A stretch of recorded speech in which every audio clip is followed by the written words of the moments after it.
Hello दोस्तों, इंटेलेक्टो.इन के इस यूट्यूब प्लेटफॉर्म पर आपका स्वागत है और मैं आशा करता हूं कि आप सभी लोग बहुत ही अच्छे होंगे और लगातार अपनी तैयारी को बहुत ही अच्छी तरीके से कर रहे होंगे। तो हम लोग यूपीपीसीएस, आरओआरओ और बीईओ के लिए जीएस के सभी इंपॉर्टेंट टॉपिक्स पर चर्चा कर रहे थे और इस चर्चा के अंतर्गत आज आपकी यह 27वीं क्लास है और इस क्लास में हम लोग भारत की सभी प्रमुख जनजातियों के संदर्भ में चर्चा करने वाले हैं। जब भी आप यूपीपीसीएस के विगत वर्षों के प्रश्न पत्रों को उठाकर देखेंगे तो आप एक चीज पाएंगे कि वहां से चाहे वो भारत की जनजातियां हो या फिर विश्व की जनजातियां हो, एक क्वेश्चन हर बार देखने को मिलता है। तो इस टॉपिक को तैयार करना बहुत ही जरूरी है। तो आज की वीडियो में हम लोग भारत की जनजातियों की चर्चा करेंगे और आगे की वीडियोज में हम लोग विश्व की भी प्रमुख जनजातियों की चर्चा कर लेंगे। अब अगर हम बात करें कि इस टॉपिक से प्रश्न कैसे बनते हैं, तो यहां से प्रश्न ज्यादातर जनजातियों के निवास स्थल को लेकर होती हैं और निवास स्थल के संदर्भ में हमेशा राज्यों के हिसाब से प्रश्न पूछा जाता है। एक तरफ जनजातियां दे दी जाती हैं, दूसरी तरफ राज्य दे दिए जाते हैं और फिर वहां पर आपको सुमेलन करने के लिए बोला जाता है। बाद बाकी जनजातियों के संदर्भ में कुछ अन्य तथ्य भी हैं, वो भी बार बार पूछे जाते हैं। जैसे थारू जनजाति है तो वो दीपावली को शोक पर्व के रूप में मनाती थी।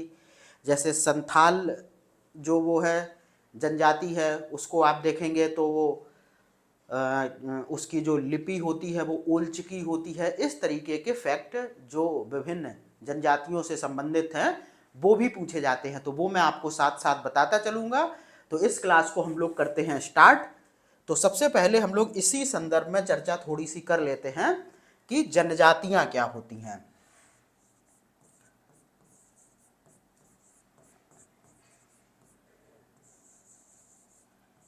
ठीक है, जनजातियां क्या होती हैं। एक तो चीज मैं आपको बता दूं कि इनके संदर्भ में कोई भी सटीक परिभाषा कहीं पर नहीं दी गई है। कहीं पर मतलब ना तो सरकार इसको डिफाइन करती है कि हम किन्हें जनजाति कहेंगे, ना ही भारत का संविधान इसकी परिभाषा देता है कि जनजातियां क्या होती हैं। बस यहां पर हम लोग इनको इस तरीके से समझ सकते हैं कि जो भी व्यक्तियों का जो ग्रुप हो, ठीक है, व्यक्तियों का जो समूह हो, किसी विशेष संस्कृति से जुड़ा हुआ हो,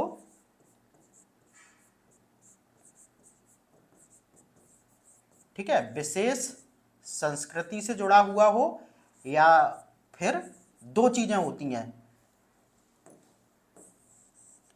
ठीक है, कोई भी व्यक्तियों का जो समूह हो वो विशेष संस्कृति से जुड़ा हो और विशेष स्थान से जुड़ा हुआ हो, तो उन्हें हम लोग जनजाति कह देते हैं। ठीक है, जनजाति को आप ऐसे भी समझ सकते हैं, जो आप आदिवासी समुदाय देखते हैं वही जनजातियां होती हैं। इनकी एक विशेष संस्कृति होती है, इनका एक विशेष निवास स्थान होता है। ऐसा नहीं है कि ये हर जगह पाए जाते हैं, इनका एक निश्चित स्थान होता है। बाद बाकी ये जो जनजातियां होती हैं या फिर जो आदिवासी समूह होते हैं, वो अपनी संस्कृति और अपने स्थान को लेकर बहुत ही संवेदनशील होते हैं। अगर आप इनकी संस्कृति या फिर इनके निवास स्थल में किसी भी तरीके का हस्तक्षेप करते हैं तो ये उनका खुलकर विरोध करते हैं।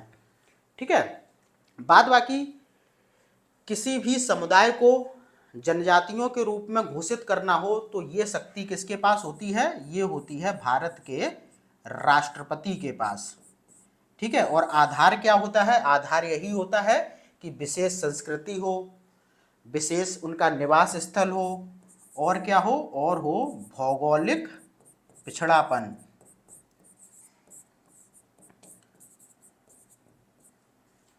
ठीक है, भौगोलिक पिछड़ापन भी होना चाहिए, यानी कि वो ऐसे निवास स्थल पर रहते होंगे जो कि भौगोलिक रूप से पिछड़ा हुआ होगा।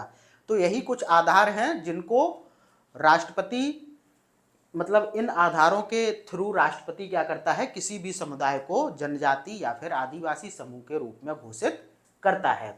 तो ये बात हो गई कि जनजातियां या फिर आदिवासी क्या होते हैं। ठीक है, अब हम लोग थोड़ा सा इनकी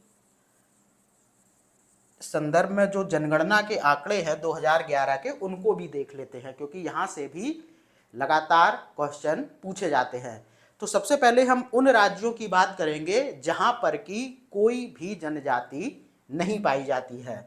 और एक चीज़ मैं बता दूं, ये जो आंकड़े हैं ये कहाँ कब के हैं, ये हैं जनगणना 2011 के, क्योंकि उसके बाद कोई भी जनगणना के आंकड़े अभी तक नहीं आए हैं। तो पंजाब, हरियाणा, दिल्ली, पुडुचेरी और चंडीगढ़ में कोई भी जनजाति नहीं पाई जाती है। बहुत अच्छी तरीके से याद कर लीजिए, बहुत बार उन राज्यों को पूछा जाता है कि जहां पर जनजाति नहीं पाई जाती है।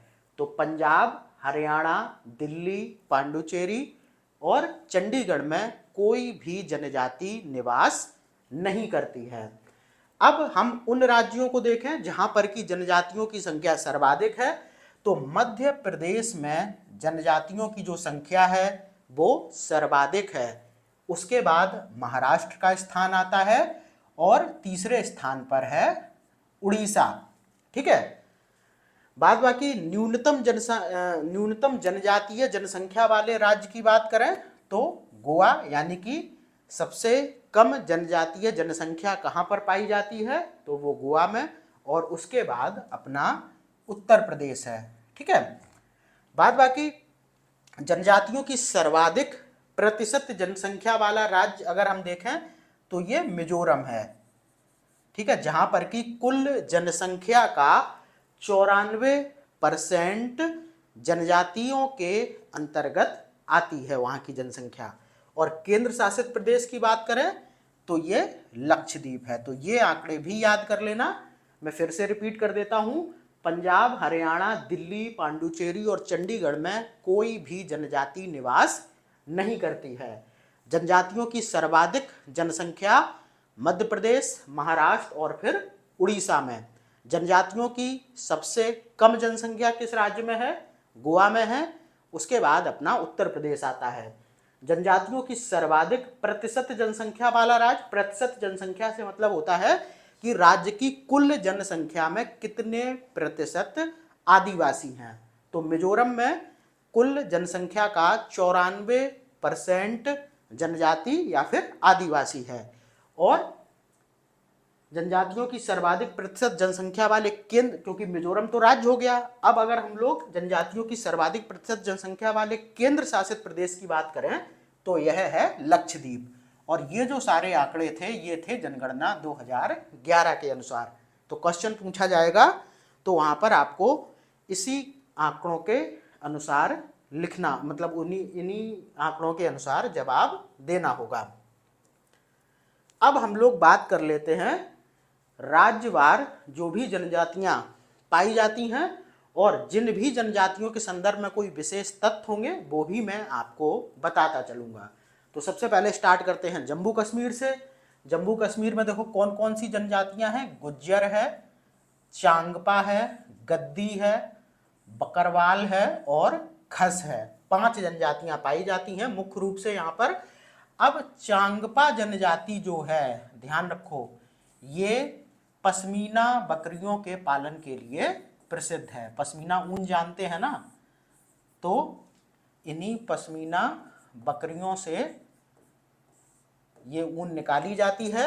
और पश्मीना बकरियों का पालन कौन सी जनजाति करती है, जम्मू कश्मीर की चांगपा जनजाति। तो ऐसे फैक्ट मैं बताता चलूंगा सबके संदर्भ में, जहां जहां होगा ध्यान रखना। हिमाचल प्रदेश की अगर हम लोग बात करें तो यहाँ पर देखो गद्दी, जद्दा, बकरवाल, किन्नौर और खस।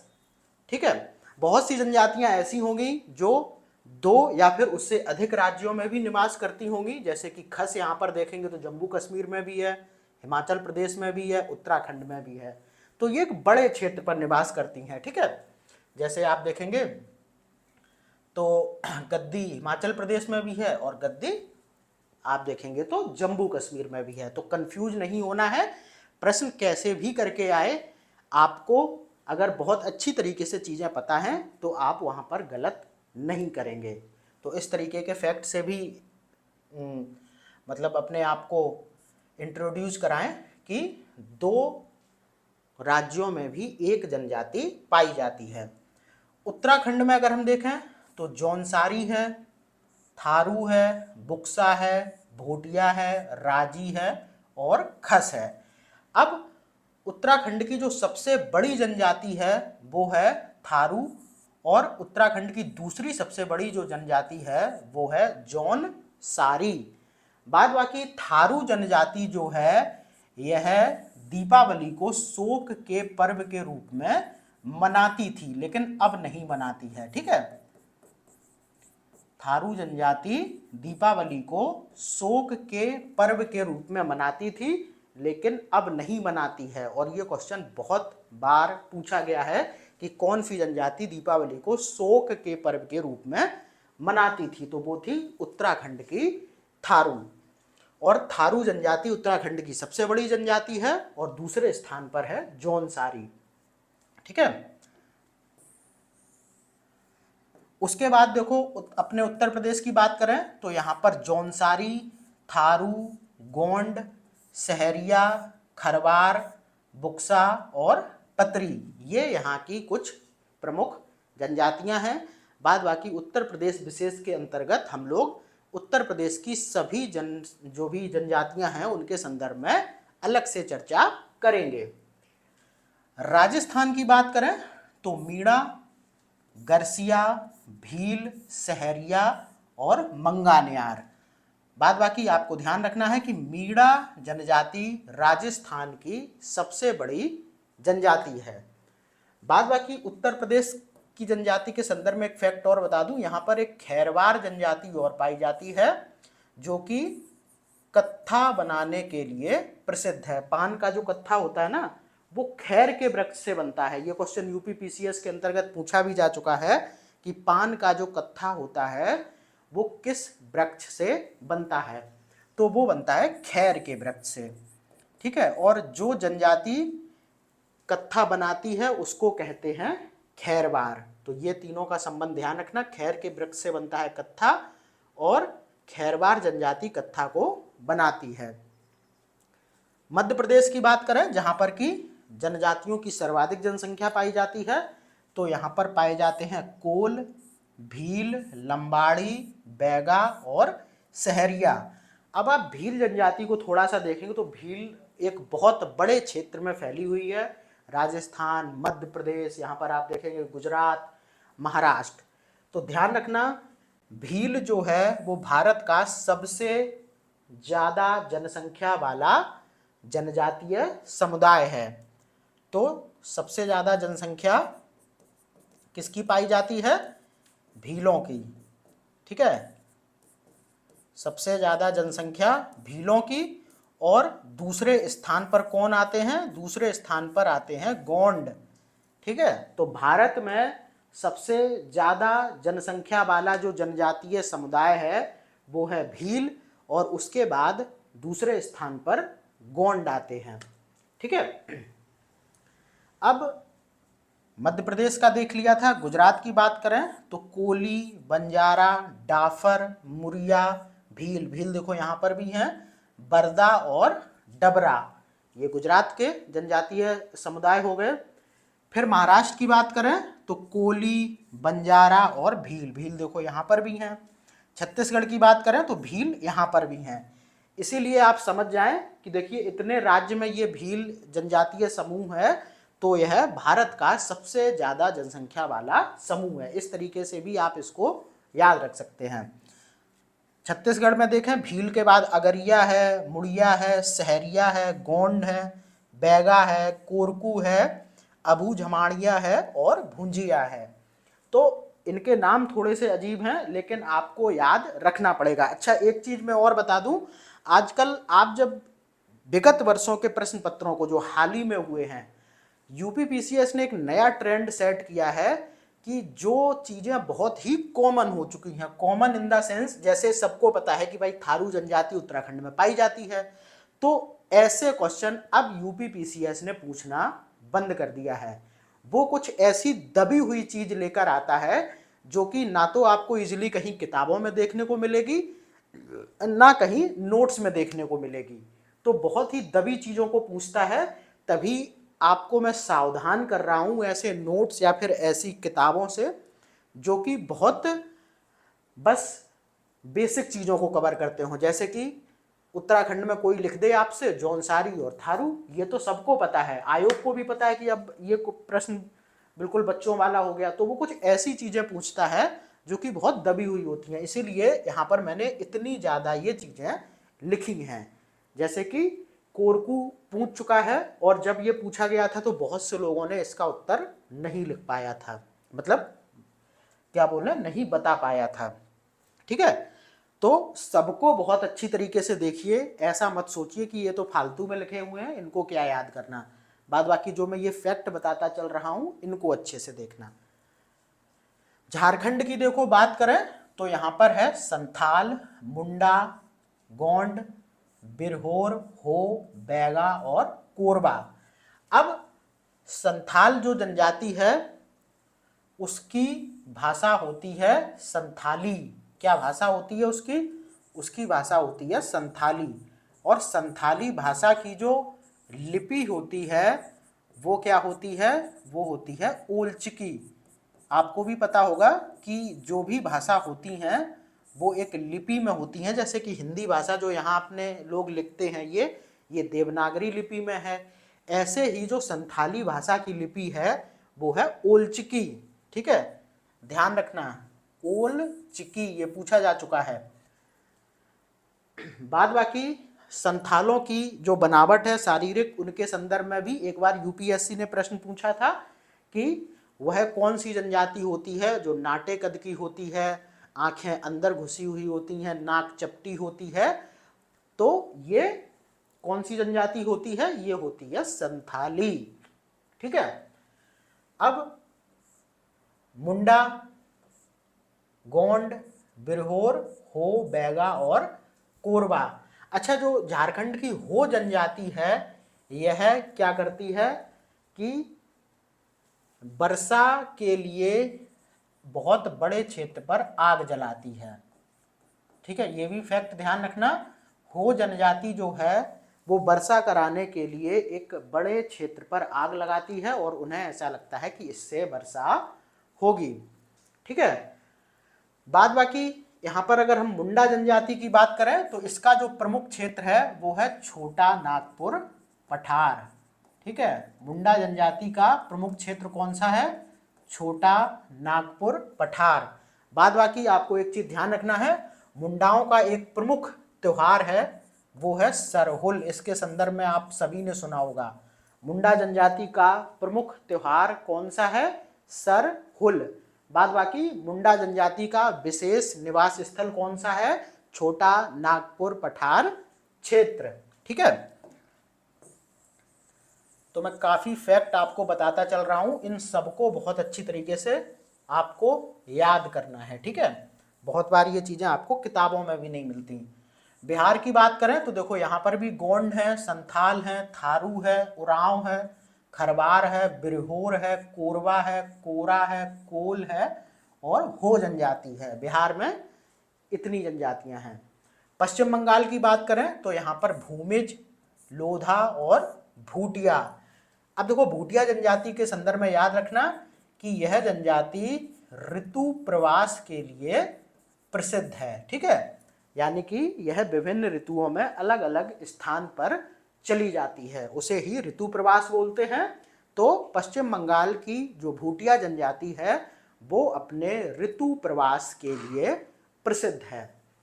उड़ीसा की बात करें तो यहाँ पर देखो डोंगरिया कौन है, बोंडा है और केरिया है। आंध्र प्रदेश की बात करें तो चेंचू, लंबाड़ा और बंजारा। तमिलनाडु की बात करें तो टोडा, बड़गा और पालियान।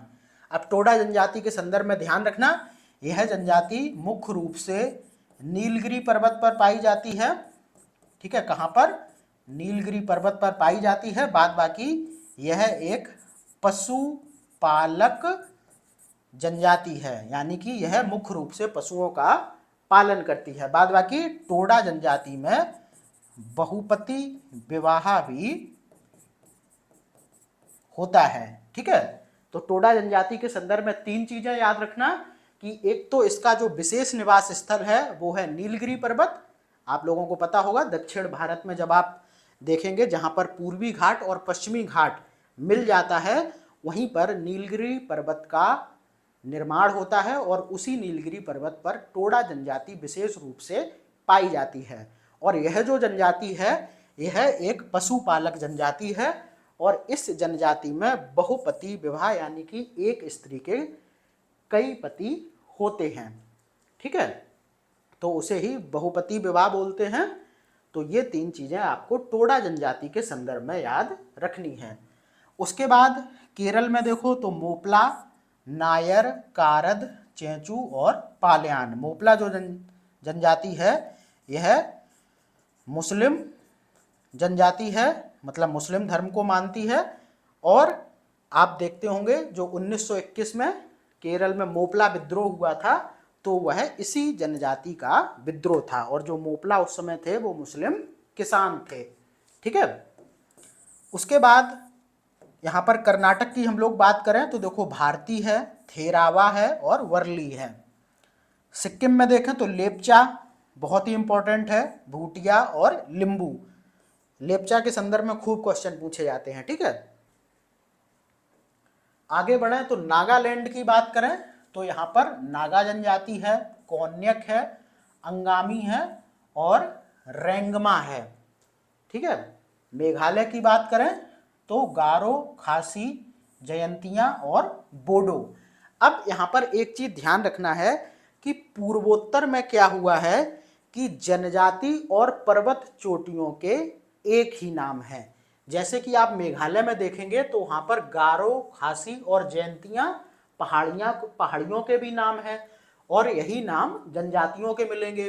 इसी तरीके से आप नागालैंड में देखेंगे तो एक नागालैंड और असम में रेंगमा जनजाति पाई जाती है और यहीं पर आप देखेंगे तो असम में मिकिर और रेंगमा नामक पहाड़ी भी होती है। तो पूर्वोत्तर के क्षेत्र में आप लोग विशेष रूप से ध्यान रखना कि बहुत से राज्य ऐसे हैं जिनमें कि पर्वत श्रेणियों या फिर पहाड़ियों के और जनजातियों के नाम एक ही हैं। जैसे कि आपने मेघालय के संदर्भ में देखा गारो, खासी, जयंतिया, ये पर्वत श्रेणियों के भी नाम हैं और जनजातियों के भी नाम हैं। इसी तरीके से नागालैंड और असम में आप देखेंगे तो रेंगमा है, तो आप देखेंगे कि असम में मिकिर और रेंगमा नाम की पहाड़ी भी है। ठीक है, मणिपुर में देखें तो कुकी और मैतेई बहुत ही इंपॉर्टेंट है, आ सकता है ये, क्योंकि हाल में आप देखेंगे तो इन दोनों आदिवासी समुदायों को लेकर ही पूरा मणिपुर जल रहा है। ठीक है, अरुणाचल प्रदेश में देखो डफला, मिरी, आबोर और मिसमी, तो ये भी यहाँ की जनजातियों और पहाड़ियों के एक ही नाम है। अरुणाचल प्रदेश में डफला, मिरी, आबोर और मिसमी जनजातियां भी हैं और डफला, मिरी, आबोर और मिसमी पहाड़ियों के भी नाम हैं। बाद बाकी आपको खासी जनजाति के संदर्भ में एक फैक्ट बता दूं कि ये अपनी झूम खेती के लिए प्रसिद्ध है। झूम खेती आप लोग जानते ही होंगे, ये एक स्थानांतरित खेती का प्रकार है जिसमें क्या होता है कि एक विशेष भूमि को वहां पर आग लगाकर जलाकर वहां पर सारे जो भी पेड़ पौधे होते हैं फिर उस जमीन को खाली किया जाता है, वहां पर खेती की जाती है और तब तक खेती की जाती है जब तक कि उस स्थान की उत्पादकता पूरी तरीके से नष्ट नहीं हो जाती है और फिर ये लोग कहीं अन्य जगह पर ये सेम प्रक्रिया करते हैं और वहां पर खेती करते हैं। तो ये स्थानांतरित खेती होती है और इस स्थानांतरित खेती को मेघालय में झूम के नाम से जाना जाता है और झूम खेती करने के लिए मेघालय की ये खासी जनजाति बहुत ही प्रसिद्ध है। ठीक है, अब अरुणाचल प्रदेश का मैंने बता ही दिया, डफला, मिरी, आबोर और मिसमी पहाड़ियों और जनजातियों के एक ही नाम है। त्रिपुरा में देखो तो रेयांग, चकमा, हलाम और नोटिया 4 जनजातियां हैं।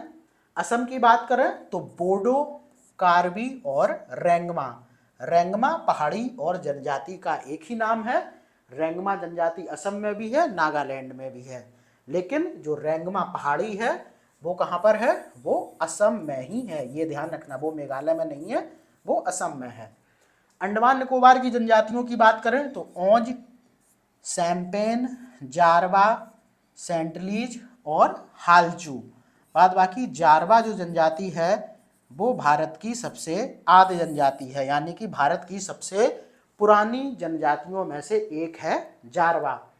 बाद बाकी सेंटलीज जनजाति की बात करें तो सेंटलीज आप देखेंगे अंडमान निकोबार में एक द्वीप भी है और यहीं पर यह जनजाति निवास करती है। बहुत बार इनसे संपर्क बनाने की कोशिश की गई, बहुत बार इनको कब्जे में लेने की कोशिश की गई, लेकिन सरकार और बाद बाकी जो भी आता है वो अपने इस उद्देश्य में विफल हो जाता है। तो सरकार ने इनको ऐसे ही एक द्वीप पर छोड़ दिया है।